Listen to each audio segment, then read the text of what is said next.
Imagine कीजिए आपको bye करनी हुंडई की न्यू क्रेटा कार और आप गूगल पे जाते हैं और यहाँ पे सर्च करते हैं क्रेटा ऑन रोड प्राइस। तो आपके सामने ये नंबर 1 पे यहाँ पे जो वेबसाइट आएगी कार वाले, वहाँ पे आप क्लिक करते हो और उसके बाद में यहाँ डिटेल्स, यहाँ पे सभी की यहाँ पे जानकारी आपको मिलती है, उसकी प्राइस, उसका कंपैरिजन दूसरे कार के साथ में, उसके साथ साथ इंश्योरेंस रिव्यूज़, यहाँ पे कौन कौन से डीलर है एंड सो ऑन। आपको सभी information with in a single platform यहाँ पे मिल जाती है। इतना ही नहीं, अगर उसके उसके अगर टोटल यहाँ पे देखेंगे तो कौन कौन से कस्टमर के साथ या फिर कौन कौन से ब्रांड के साथ में यहाँ पे उनका टाई अप है, तो यहाँ पे देख सकते हैं Maruti Suzuki, Mahindra, Hyundai, Tata and so on. बहुत सारे प्रीमियम, लग्जरी, एक्सी और बेसिक भी इन सभी के साथ में इसका टाई अप होते हुए दिख रहा है और इसके जो कार से वो प्रमोट करती है कंपनी।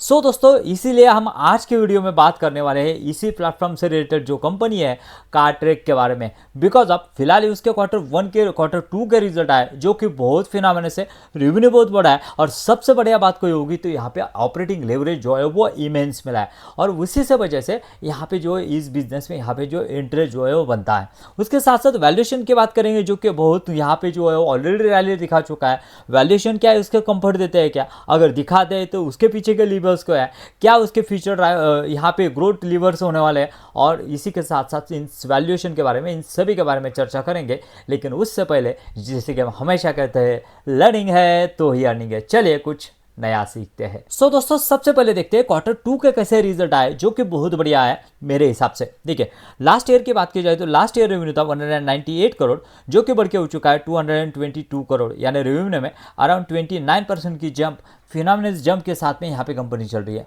पहली बात। दूसरी बात इससे भी बढ़िया जो कि इबिटा था वो जो कि 43 करोड़ का इबिटा था वो अभी हो चुका है अराउंड 64 करोड़ का, यानी यहाँ पे इबिटा में देखेंगे तो 94% की फिनोमिनल ग्रोथ हमें यहाँ पे दिखेगी। उसके साथ साथ H1 में देखेंगे तो यहाँ पे 54 करोड़ का इबिटा जो कि 107 करोड़ हो चुका है ईयर हाफ ईयर के बेसिस पे, उसमें भी अराउंड 96% की ग्रोथ है। ये भी एक बहुत बढ़िया बात है। उसके साथ साथ यहाँ पे और एक यहाँ पे जो इमेंस जो ऑपरेटिंग लेवरेज मिलते हुए कंपनी को दिख रहा है। देखिए, इबिटा का मार्जिन जो लास्ट ईयर थे 25% के, वो ग्रो हुए 33% से, और H1 वर्सेस H1 की बात की जाए 2021 वर्सेस 26 की 18 से यहाँ पे 29 हुए हैं, यानी इबिटा मार्जिन जो है यहाँ पे कंपनी के कंटिन्यूसली बढ़ रहे हैं। इबिटा मार्जिन जितने बढ़ रहे हैं उससे भी ज़्यादा कंपनी के पैट मार्जिन बढ़ रहे हैं। यहाँ पे देखेंगे तो कंपनी का पैट लास्ट ईयर था Q-on-Q बेसिस पे जो कि 47 करोड़, वो बढ़ के हो चुका है 64 करोड़, यानी यहाँ पे इबिटा अगर देखेंगे तो 109% से बढ़ा है, यानी इबिटा मार्जिन्स में भी यहाँ पे बहुत बढ़िया, यहाँ पे पैट मार्जिन्स में भी बहुत बढ़िया ग्रोथ आती हुई दिख रही है। और ये भी H1 वर्सेस H1 की बात की जाए तो 107% से यहाँ पे पैट बढ़ा है। यानी दोस्तों, सभी मायने में यहाँ पे रेवेन्यू जो है वो 29% से, इबिटा 94% से, और यहाँ पे पैट देखें तो 109% से यहाँ पे ग्रो हुआ है। यानी तीन यहाँ पे फैक्टर में देखा जाए तो बहुत बढ़िया ग्रोथ है। उसके पीछे के लीवर्स कौन से, ये जानना है जरूरी है। दोस्तों, अब समझते हैं कि कंपनी का बिजनेस मॉडल कैसा है, उसके सेगमेंट कैसे है, और उसी से हम यहाँ पे डिकोड करेंगे यहाँ पे कंपनी के Q2 के रिजल्ट को। देखिए, उसके बेसिकली 3 सेगमेंट है। पहला सेगमेंट हमने जैसे कि अभी देखा कंज्यूमर सेगमेंट, मतलब क्या है, इसमें उसमें अगर देखेंगे तो 37% की ग्रोथ आई है। जैसे कि हमने अगर टोटल कंसोलिडेटेड देखेंगे तो 25 है, और अगर अदर इनकम पकड़ेंगे तो 29% की है। अगर 25% की भी ग्रोथ पकड़ते हैं तो उसमें 37% जो कंट्रीब्यूशन है वो है यहाँ पे कंज्यूमर का। मतलब जो OEM होते हैं, Maruti Suzuki, Hyundai, Toyota and so on, वो इनके पास आते हैं, भाई आप यहाँ पे आपके प्लेटफॉर्म के यहाँ पे हमारे जो मॉडल्स है उनका प्रमोशन कर दो या फिर आप यहाँ पे डाल दो, जिससे कि कस्टमर आएंगे, हमारे जो मॉडल्स है उसको रिव्यू करेंगे, उसके बाद में जो बाइंग की जो नियरेस्ट डीलर है उनके पास यहाँ पे बाइंग्स जो है वो आएंगी। डीलर्स भी क्या करते हैं, डीलर्स भी कहते हैं कि भाई हमारा प्रमोशन आप कर दो, जिससे कि हमारे पास यहाँ जो कस्टमर आए और आपके प्लेटफॉर्म थ्रू हमें बिजनेस में यहाँ पे इंक्रीज हो जाए। यहाँ पे देखेंगे तो उनके पास अराउंड 52 मिलियन यहाँ पे जो है वो ऑर्गेनिक कस्टमर, ऑर्गेनिक व्यूज़ यहाँ पे आते हैं कंपनी के पास, और ये टोटल व्यूज़ देखेंगे तो 95% इनके ऑर्गेनिक है, जो कि बहुत अच्छी बात है। क्योंकि यहाँ पे जैसे कि हमने इनिशियली देखा, गूगल पे सर्च करने के बाद में पहले ऑप्शन पे यहाँ पे कार वाले आ जाता है। उसके साथ साथ ये कार की बात होगी। दूसरी बात है इनकी बाइक की बात। बाइक में भी सेम ही है, आप कौन सा भी बाइक उसमें डाल दो तो यहाँ पे बाइक वाला आ जाएगा, जाएगा और वहाँ पे टॉप में उसका सर्च दिखाएगा और उसका कंपैरिजन एंड सो ऑन, आपको सभी यहाँ पे कंपैरिजन वो डिटेल जो है जो बाय करने के लिए लगती है वो सभी आपको मिल जाएगी। इससे क्या हो रहा है ना, अगर यहाँ पे इसकी ग्रोथ, इसके बारे में हम आगे यहाँ पे इसके ग्रोथ लीवर्स क्या होने वाले हैं, किस तरह का डायरेक्शन होने वाला है, इसके बारे में हम बात करें। पहले तो समझेंगे किस तरह की ग्रोथ है। देखिए, इसके बाद में है रीमार्केटिंग सेक्शन, जो कि यहाँ पे 23% से बढ़ा है। यहाँ पे कंज्यूमर की बात की जाए ना, तो कंज्यूमर का यहाँ पे देखेंगे तो देखिए कंज्यूमर सेगमेंट जो है वो अराउंड 126% का यहाँ पे ईबिटा मार्जिन लेके आया है, जो कि एक फिनोमिनस ग्रोथ है। उसके साथ साथ उसका पैड भी बहुत बढ़िया तरीके से बढ़ रहा है। उसके बाद में रीमार्केटिंग की बात की जाए, रीमार्केटिंग क्या है ना, यहाँ पे अगर आपके पास समझिए कि मैं जो है वो कार ट्रेडर हूँ और आपके पास की कुछ यहाँ पे जो है वो पुराना वाला कार है और आपको यहाँ पे सेल करना है, तो क्या करेंगे आप यहाँ पे जो है वो रजिस्टर करेंगे। उसके बाद में मैं यहाँ पे आप जैसे ये OLX होता है और वो फिर क्या करेंगे ना, वो यहाँ पे दिखाएंगे कि यहाँ पे पुराना वाला कार जो है अवेलेबल है। और अगर आपको आप पसंद आता है तो हम इसके कंपनी के यहाँ पे अराउंड 500 आउटलेट है, वहाँ पे जाके आप यहाँ पे वो कार देख सकते हो। उसका ऑक्शन हो जाता है, ऑक्शन होने के बाद में आप यहाँ पे पूरा उसका इंश्योरेंस एंड सो ऑन बाकी के जो है डॉक्यूमेंटेशन आप यहाँ पे कर सकते हो। कंज्यूमर सेगमेंट में एक बोलना भूल गया मैं, ये जो नए वाले कार्स रहते हैं ना, उसके लिए जो लोन लगता है, उसके लिए जो इंश्योरेंस लगता है, ये सभी प्रोवाइड करने का बाद काम यहाँ पे कार्टेड करता है ऑन बिहाफ ऑफ बैंक्स, मतलब एज ए मीडिएटर यहाँ पे काम करता है बैंक के लिए और उससे भी ये जो है वो कमीशन चार्ज करता है। मतलब यहाँ पे OEM से, बैंक से, ये उनके हो गए कस्टमर्स B2B। और यहाँ पे देखेंगे तो ये B2C का बिजनेस है, रिमार्केबल।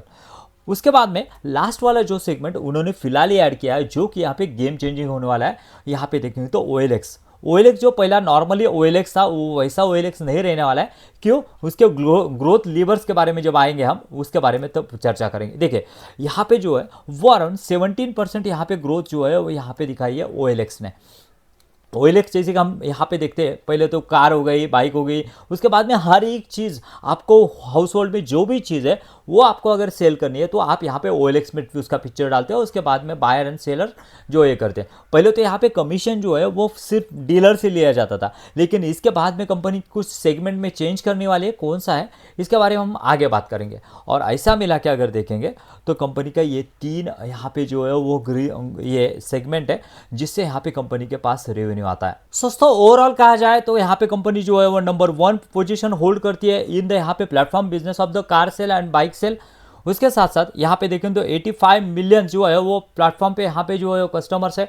उसके साथ साथ 100 मिलियन जो है वो उसके डाउनलोड है। ऑर्गेनिक व्यूज जो है जितने भी विजिट आते हैं ना, तो यहाँ पे ऑर्गेनिक 95% जो व्यूज़ है वो ऑर्गेनिक है। यहाँ पे Q2 में 500+ यहाँ पे फिजिकल लोकेशन, जैसे कि हमने देखा यहाँ पे जो उनकी रीमार्केटिंग की जो है उसके लिए यहाँ पे अगर देखेंगे तो 1.5 मिलियन ऑक्शंस हुए हैं यहाँ पे FY 2026 में, यानी H1 में 222 करोड़ का रेवेन्यू और उसके साथ साथ 96 करोड़ का यहाँ पे कंपनी के पास ईबिटा यहाँ पे आते हुए दिख रहा है। और यहाँ पे 64 करोड़ का पैट कंपनी ने यहाँ पे जनरेट किया। और एक बहुत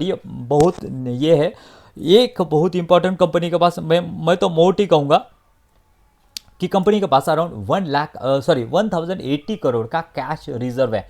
इसका क्या करने वाली है कंपनी, इसके बारे में जब जानना है तो हमें यहाँ पे कंपनी का कैपेक्स प्लान जानने जरूरी है। जी हाँ दोस्तों, देखिए अभी कंपनी ने यहाँ पे OLX का एक्विजिशन किया है और OLX का एक्विजिशन करने के बाद में जब मैनेजमेंट को पूछा गया कि क्या सोच रहे हैं आप, कि क्या और भी क्या प्लान है, जिस तरह से कंपनी ऑलरेडी कैश रिजर्व, मतलब कंपनी डेप फ्री है। पहली बात ये तो यहाँ पे प्लेटफॉर्म बिजनेस के ऊपर वैसे भी ज़्यादा डेप रहता नहीं।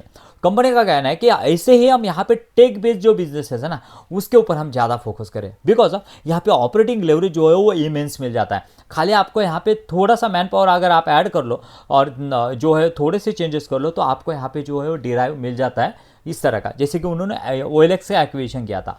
अभी OLX का एक्विजिशन करने के बाद में OLX में ऐसे कौन से चेंजेस करने वाले हैं ये जानना जरूरी है। देखिए OLX का बिजनेस मॉडल क्या है फिलहाल, तो यहाँ पे OLX जो किसी को अगर यहाँ पे कुछ चीज़ बेचनी है तो वो प्लेटफॉर्म पे आता है, प्लेटफॉर्म पे वो फोटो वगैरह अपलोड करता है और वो सेल करता है। अगर वो डीलर तो उससे यहाँ पे कंपनी चार्ज करती है। अभी ऐसा नहीं करने वाले।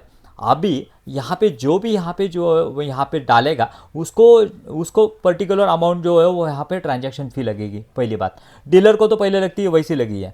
उसके बाद में तीसरा लेबर ये होने वाला है कि यहाँ पे जो बाय करने वाला है उसको ऐसी फैसिलिटी दी जाएगी आर्टिफिशियल इंटेलिजेंस के थ्रू। आपको जो बाय करना है ना वो एकदम नीच में जाके आप यहाँ पे बाय कर सकते हो। आप एकदम परफेक्ट प्रोडक्ट जो है उसके बगल में, मतलब एकदम सर जो है वो आपका एकदम परफेक्ट होने वाला है, जिससे आपका टाइम बचेगा, जिससे आपकी जो एनर्जी बचेगा, और उसके साथ साथ आप परफेक्ट आप प्रोडक्ट जो है वो बाय कर सकते हो। उसके साथ साथ ट्रस्टफुल का भी फैक्टर जो है उसमें आने वाला है। उसके वजह से यहाँ पे जो कंज्यूमर है उससे उससे भी कुछ यहाँ पे सब्सक्रिप्शन मॉडल का जो ये रहता है उससे भी सब्सक्रिप्शन मॉडल पे यहाँ पे लेने वाला है। मतलब हो सकता है कि यहाँ पे आने वाले दिनों में OLX का जो प्रॉफिट मार्जिन है वो भी यहाँ पे बढ़िया हो जाए, बेहतर हो जाए, पहली बात। उसके बाद में कंपनी का भी यहाँ पे देखेंगे तो जो ग्रोथ लीवर्स है वो कौन से होने वाले। देखिए जैसे कि अभी जीएसटी कट हुआ है, जीएसटी कट होने की वजह से हम देखेंगे तो इस क्वार्टर में, यानी Q2 के एंड में और यहाँ पे पूरे Q3 में देखेंगे तो बहुत बड़ा बूस्ट ऑटो सेक्टर में होते हुए दिख रहा है। कंटिन्यूसली यहाँ पे नए नए रिकॉर्ड बनते हुए दिख रहे हैं। अभी अगर देखेंगे आइशर मोटर ने कितना % का ग्रोथ दिखा है, 43% का ग्रोथ आइशर मोटर ने दिखाया है। यही दर्शाता है कि जो आइशर मोटर यानी रॉयल एनफील्ड की बाइक्स बहुत दिन से यहाँ पे सिंगल डिजिट ग्रोथ दिखा रही थी, 43% की फिनोमिनस ग्रोथ दिखाई। यही रिफ्लेक्ट करता है कि यहाँ पे जो ऑटो साइकिल जो है वो यहाँ पे पॉजिटिव वे में यहाँ पे जो डिराइव कर रहा है, और जब तक वो अच्छा डिराइव करेगा that will be better for this company. उसके बाद में कंपनी के मार्जिन जो है वो सस्टेनेबल हो सकते हैं क्या। अभी अगर देखेंगे तो मार्जिन जो है वो 33% का है, और कंपनी का कहना है कि ये मार्जिन जो है वो 50% तक भी जा सकते हैं, बिकॉज ऑफ ये एक प्लेटफॉर्म बिजनेस है। आपको यहाँ पे क्या करना है ना, एक बार आना है यहाँ पे प्लेटफॉर्म सेटअप करना है, और उसके बाद में कस्टमर खाली आते रहेंगे, उसका बिजनेस बढ़ता रहेगा, लेकिन आपके पास ज़्यादा खर्चे करने के लिए कुछ ऑप्शन है नहीं।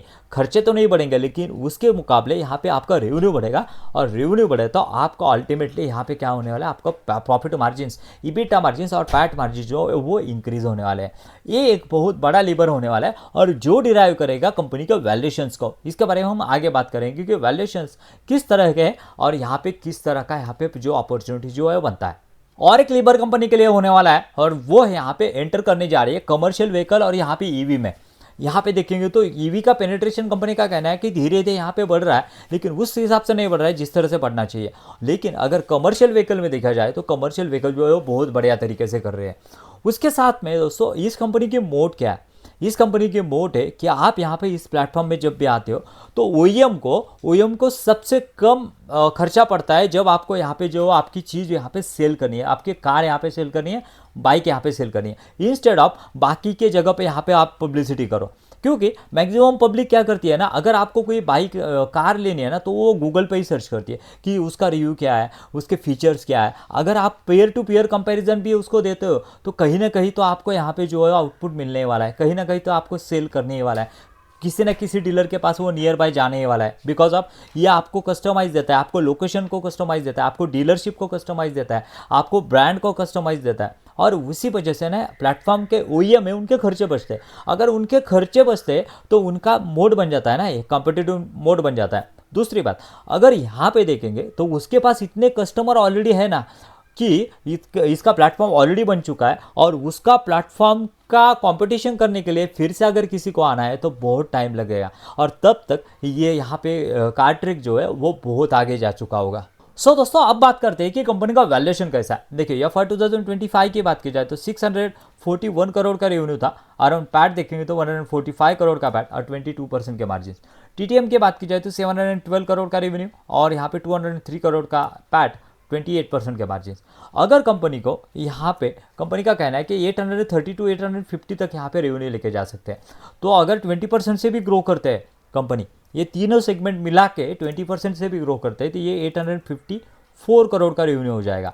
बिकॉज ऑफ यहाँ पे देखेंगे तो कंपनी बना सकती है अराउंड 240 तक यहाँ पे कंपनी जो है वो यहाँ पे पैड बना सकती है। अगर ये पैड बनाती है 240 तक तो हो जाएगा इसका पी यहाँ पे अराउंड 59, जो कि अभी पी हमें 70 का दिख रहा है, जो कि यहाँ पे जो कंफर्ट नहीं दे रहा है, वो फॉरवर्ड पी बन जाता है 59 का। और इसमें अगर देखें तो कंपनी ने ऑलरेडी 366 करोड़ तो बना ली है, यानी ऑलरेडी 43% काम तो कर चुकी है कंपनी। यानी इससे समझ में आता है कि कंपनी किस डायरेक्शन में जा रही है।